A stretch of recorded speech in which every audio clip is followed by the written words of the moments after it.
Hey guys, it's Laura with What's It Feel Like, and this week's video is with my friend Rene. Now, for those of you that don't live in the St. Louis area, which is where our production house is based, Rene has been in the St. Louis media world for a long time. He started off as a sports broadcaster, and now he does the morning show at an NBC station here.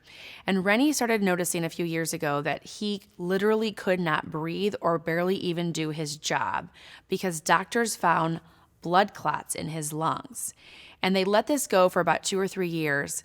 But as that time went and they were trying to treat it with medicine, he kept getting worse and worse. He actually literally became a ticking time bomb. And at any time, a blood clot could have burst and made its way to his brain, and he would have died. Rene's main reason to come and share his story was to encourage other people, and especially men, who don't often tell other people about their health issues or don't often speak out, to speak out and get the help they need, because it really could save your life. Here's Rene's story about what it feels like to live with blood clots. What did it feel like having blood clots in my lungs? It felt like having a boa constrictor around your upper torso, squeezing and squeezing. Every time I wanted to take a breath, it wasn't there because it was so tight. It also felt like you're suffocating at times because you couldn't get that full breath of air. Yet at the same time, you had something you had to go do. Basically, what it felt like was some of the worst times of my entire life because I'm trying to live. At the same time, I'm dying unknowingly. Well, I work in television, work for the NBC station in St. Louis. And at the time in 2013, I was covering the World Series. The Cardinals are taking on the Boston Red Sox. And we were in Boston at the time. And a lot of the afternoons, I would do radio talk shows where people would call and I'd answer questions about the Cardinals. And in the course of doing those interviews, I was running out of air. I wasn't necessarily feeling like I was having a chest pain, but my chest was tightening. Didn't feel like I was sick. I thought maybe I was dealing with bronchitis. I carry an inhaler with me. I take my inhaler. I was fine.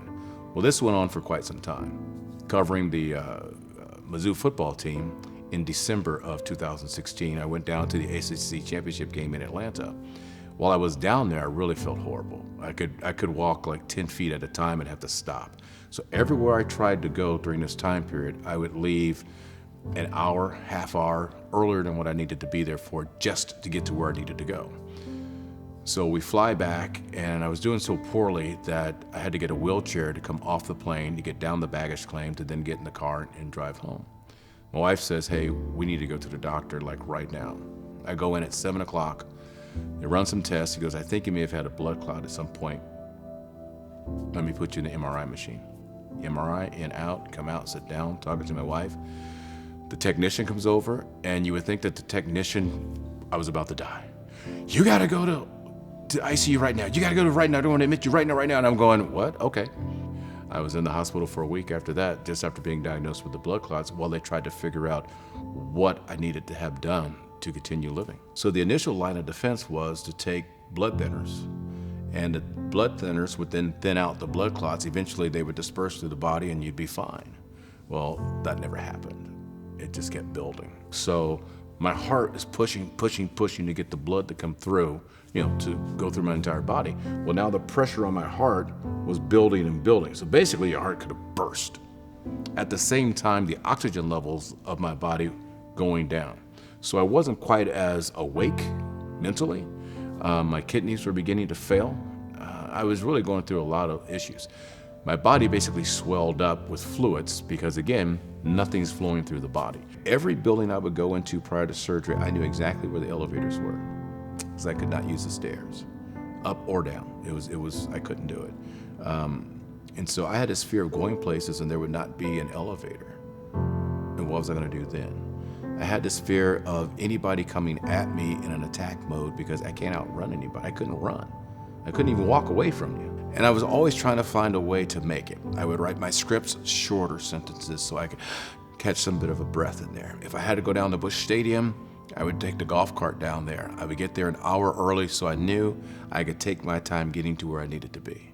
I was always early, and I mean way early. If lunch started at noon, I got there at 10:30, just so I knew how to get to where I needed to go. It was that bad. And there were times I would drive down Highway 40, go out, or Highway 44 or 40 to go cover a football game, and I would get into a cough, and the cough would be so bad that I would black out. So I'm driving a car at 75 miles an hour, and for that much time, nothing was there, it was black. And then I'd kind of see things again and keep going. And that was at least 3-4 times a week that would happen. But to me, it just became normal life. So for a 3-year stretch of time, I was pretty much defenseless. Defenseless.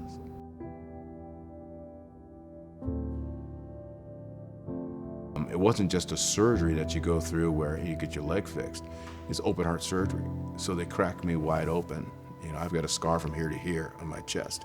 And it took a long time to get to the point where I could work full time again. It took a long time to get to the point where I could just feel confident going up and down stairs and breathing. I get emotional when I think about it because I know that at any moment I could have been gone.